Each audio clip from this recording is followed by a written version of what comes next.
Good evening. This is Akashvani. I am Valsa Williams with the news at 9.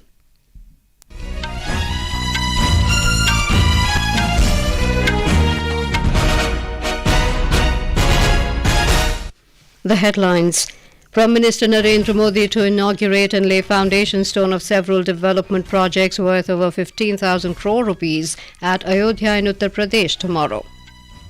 Centre, Assam and ULFA sign tripartite peace accord to end insurgency in the northeast region.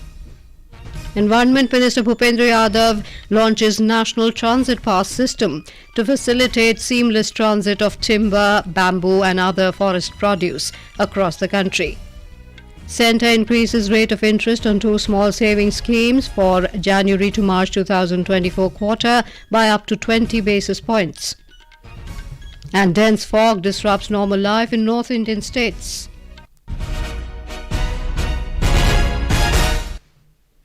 Prime Minister Narendra Modi will inaugurate, dedicate to the nation and lay the foundation stone of several development projects worth over 15,700 crore rupees at Ayodhya in Uttar Pradesh tomorrow. These include projects worth about 11,100 crore rupees for the development of Ayodhya and its surrounding areas and projects worth about 4,600 crore rupees related to other projects across Uttar Pradesh. The Prime Minister will inaugurate the Ayodhya airport, which is developed at a cost of more than 1,450 crore rupees. Talking to media about the inauguration of the new airport, Union Civil Aviation Minister Jyotiraditya Scindia said it will ensure that a large number of tourists visit Ram Temple in Ayodhya without any difficulty. ये केवल अयोध्या के लिए एक महत्वपूर्ण तिथि नहीं है, पूर्ण विश्व के लिए एक महत्वपूर्ण तिथि है। भगवान पुरुषोत्तम राम की जन्मभूमि में आवागमन की सुविधा उपलब्ध हो पाए। आश्वस्त करता हूं कि पूर्ण सुविधा अयोध्या को जरूर मिलेगी। करीब 13 से 15 एप्रन है एयरपोर्ट प्लेन्स के लिए। हर तरीके का विमान एयरबस A321, बोइंग 737 वहां उतर पाएगा। द्वितीय भाग में इस रनवे को भी हम आगे जाके बढ़ाने वाले हैं ताकि बड़े विमान भी यहाँ आ पाएं। The Prime Minister will also inaugurate the redeveloped Ayodhya railway station, known as Ayodhya Dham Junction Railway Station, tomorrow. He will also flag off 2 new Amrit Bharat trains and 6 Vande Bharat trains. Talking to reporters after reviewing preparations at Ayodhya Dham Railway Station this evening, Railways Minister Ashwini Vaishnav said the railway station has been designed as per the culture and tradition of Ayodhya. PM साहब ने हमेशा कहा शहर के दोनों हिस्सों को जोड़ने वाला होना चाहिए स्टेशन, उसी आधार पे बनाया गया है और बहुत बड़ा एक रूफ प्लाजा बनाया गया है जिसमें पैसेंजर्स आराम से बैठ सकेंगे। लोकल प्रोडक्ट्स, लोकल कल्चर, सब चीजों की वहाँ पे सुविधा रहेगी। तो एक तरीके से एकदम वर्ल्ड क्लास स्टेशन के हिसाब से इसको बनाया गया है। इसकी कैपेसिटी करीब 1 लाख पैसेंजर्स के लिए डेवलप किया जाए। The 3-day National Conference of Chief Secretaries chaired by Prime Minister Narendra Modi concluded in New Delhi this evening. Driven by the vision of the Prime Minister of putting the principle of cooperative federalism in action, the National Conference of Chief Secretaries was organized to encourage participative governance and partnership between the centre and state governments.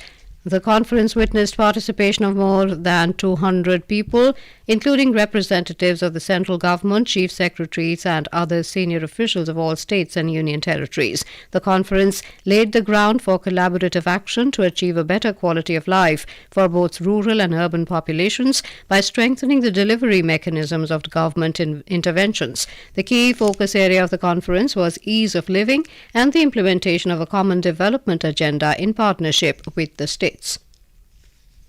A historic tripartite peace accord was signed between the Centre, Assam Government and the United Liberation Front of Assam ULFA in New Delhi today. The deal is intended to bring lasting peace in the northeast region. The memorandum of settlement was signed in the presence of Union Home Minister Amit Shah. Speaking on the occasion, Mr. Shah said it is a matter of joy that today is a golden day for the future of Assam. He said Assam and the Northeast faced violence for a long time, and after Mr. Narendra Modi became Prime Minister in 2014, efforts were made to reduce the gap between Delhi and the Northeast. पिछले 5 वर्षों में 9 शांति और सीमा संबंधित समझौते अलग अलग राज्यों के पूरे नॉर्थ ईस्ट में हुए हैं। इसके कारण नॉर्थ ईस्ट के एक बड़े हिस्से में शांति की स्थापना हुई। रिकॉर्ड पर 9,000 से ज्यादा काडर ने सरेंडर किया है और आज भारत सरकार, असम सरकार, उल्फा, उसके बीच में जो ट्राइपार्टी समझौता हुआ है, इससे असम के सभी हथियारी ग्रुपों की बात को यहीं पर समाप्त करने में हमें सफलता मिल रही है। Mr. Shah said the centre has agreed to provide a huge package and several big projects for all-round development of Assam. Assam Chief Minister Himanta Biswa Sarma said today is a historic day for Assam. The Chief Minister said 3 accords have been signed and the move will fulfill the aspirations of people of the state. Assam के लिए ऐतिहासिक दिन है। प्रधानमंत्री नरेंद्र मोदी जी का कार्यकाल में गृह मंत्री अमित शाह जी का मार्गदर्शन में हमारा असम का जो शांति का प्रक्रिया निरंतर चलते रहा। Representatives of ULFA and senior officials of Assam and the central government were present on the occasion. Prime Minister Narendra Modi has said that providing employment to the youth has been the topmost priority of his government. In an interview to a news magazine, he said, "It is well known that investments in infrastructure have a large multiplier impact on growth and employment. Hence, the government has constantly increased capital investment outlay." Mr. Modi said that infrastructure creation is happening at a never-seen-before pace, and all sectors are doing much better than how they were doing 10 years ago. He said despite heavy odds and global crises, India showed remarkable resilience to keep inflation under control. Union Environment Minister Bhupender Yadav today launched the National Transit Pass System (NTPS) Pan-India to facilitate the seamless transit of timber, bamboo and other forest produce across the country. Speaking during the launch in New Delhi, Mr. Yadav said NTPS is envisioned as a one nation, one pass regime that will contribute to the ease of doing business. He further added NTPS will help strengthen the journey towards greater transparency, which is Prime Minister Narendra Modi's guarantee for India's development. The minister said the system will also serve as a bridge between the rural and urban economy. This is Akashvani giving you the news. For quick news updates round the clock, follow us on our Twitter handle at AIR News Alerts. The central government has increased the rate of interest on 2 small savings schemes for January to March 2024 quarter by up to 20 basis points. As per a notification by the Finance Ministry, the rate of interest on the Sukanya Samriddhi account scheme has been raised by 20 basis points to 8.2% from 8%. Further, interest on the 3-year time deposit has been increased by 10 basis points to 7.1% from 7%. All other small savings schemes will continue to offer the same rate of interest as they did in the October to December quarter. President Draupadi Murmu today gave her assent to the Chief Election Commissioner and other election commissioners' appointment, conditions of service and term of office bill 2023. It was passed by the Parliament in the recently concluded winter session. The new legislation provides for the appointment, salary and removal of the Chief Election Commissioner (CEC) and election commissioners (ECs). According to the provisions, the CEC and ECs will be appointed by the President upon the recommendation of a selection committee. The selection committee will consist of the Prime Minister, a Union Cabinet Minister and Leader of Opposition or Leader of the largest opposition party in Lok Sabha. President Murmu also gave her assent to the Central Goods and Services Tax Second Amendment Bill 2023. The Viksit Bharat Sankalp Yatra is garnering an overwhelming response across the country. Under the Yatra, the information, education and communication vans, with the aim to disseminate information about the central government's flagship schemes, are traversing every nook and corner of the country. Within 45 days, it has reached more than 1 crore people in thousands of villages and cities in Odisha. More from our Sambalpur correspondent. The Viksit Bharat Sankalp Yatra has turned into a movement in Odisha. People of Odisha cheerfully welcome Modi's guarantee Rath to their village. The Sankalp Yatra is being organized in almost all Grama Panchayat of 30 districts in Odisha. Awareness about the public welfare schemes of the central government is being spread among the people under this program. Upon interaction with a BBSY beneficiary from a village in Kalahandi district, expressed satisfaction with the government program and he says, मैं जयकरा सवर सुंदर गांव का रहने वाला एक किसान हूं। विकसित भारत संकल्प यात्रा की एक वैन आई थी, जिससे केंद्र सरकार की बहुत योजना के बारे में जानकारी मिला। मेरे को पीएम किसान योजना की 2000 रुपया और साल में 6000 रुपया मिलता है, जिससे मेरे को खेती करने में आसानी होता है। इसीलिए भारत सरकार की धन्यवाद देता हूँ। The Viksit Bharat Sankalp Yatra is successfully running in Odisha. Whether it is a remote tribal area, city or rural area, people get to know about public welfare schemes of the central government without discrimination through this program. Alok Chandra Barik, Akashvani, Sambalpur. In Maharashtra, Viksit Bharat Sankalp Yatra van is visiting various parts of the state. In Nanded, health screening for diabetes and high blood pressure was done as a part of the Yatra. Talking to Akashvani News, beneficiary of flagship schemes, Nihal Sheikh shared his story. मेरा नाम शेख निहाल है। मैं मित्र नगर में रहता हूँ, नांदेड़ जिला, और मेरा घर कच्चा था। मैं नगर पालिका में जाके अर्ज दिया, मेरा घर पुल पास हुआ। उनकी योजना से मैंने 2.5 लाख रुपए लेके मेरे पैसे डाल के पक्का घर बन गया। सरकार का मैं धन्यवाद करता हूँ।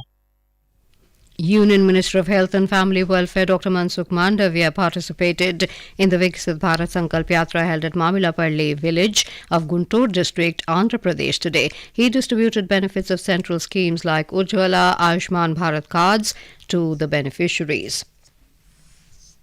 The National Human Rights Commission (NHRC) has issued notices to the Delhi Chief Secretary, Drugs Controller General of India and Delhi Police Commissioner over medicines in Delhi government-run hospitals and mohalla clinics not meeting the requisite standards. It took suo cognizance of a media report that a medicine, sodium valproate, recommended for treatment of epilepsy in Delhi government-run hospitals and mohalla clinics has been found to be not meeting the requisite standards.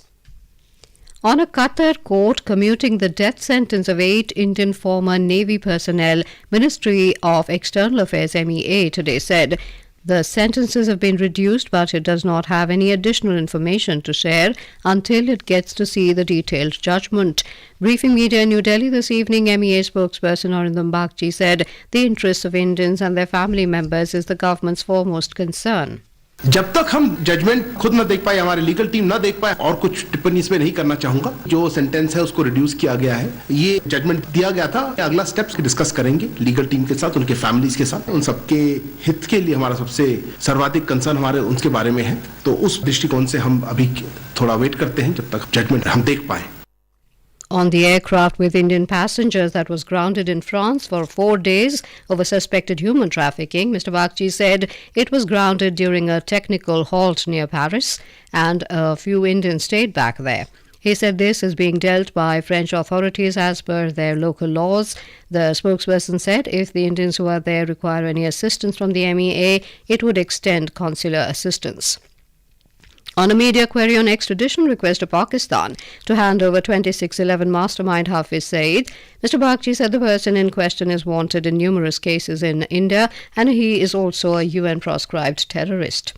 As you are aware, the person in question is wanted in numerous cases in India. He is also a UN-proscribed terrorist. In this regard, we have conveyed a request along with relevant supporting documents to the government of Pakistan to extradite him to India to face trial in a particular case.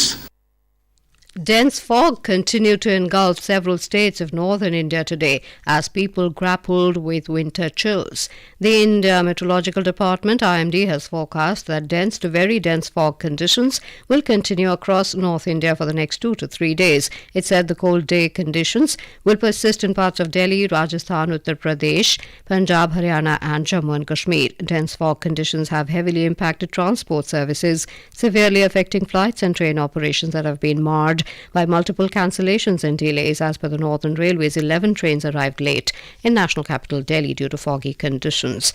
And now, before we end the bulletin, the headlines once again. Prime Minister Narendra Modi to inaugurate and lay foundation stone of several development projects worth over 15,000 crore rupees at Ayodhya in Uttar Pradesh tomorrow. Centre, Assam Government and ULFA sign tripartite peace accord to end insurgency in northeast region. Environment Minister Bhupender Yadav Launches National Transit Pass System to facilitate seamless transit of timber, bamboo and other forest produce across the country. Centre increases rate of interest on two small savings schemes for January to March 2024 quarter by up to 20 basis points, and dense fog disrupts normal life in North Indian states. That is all in the news at 9. Good night.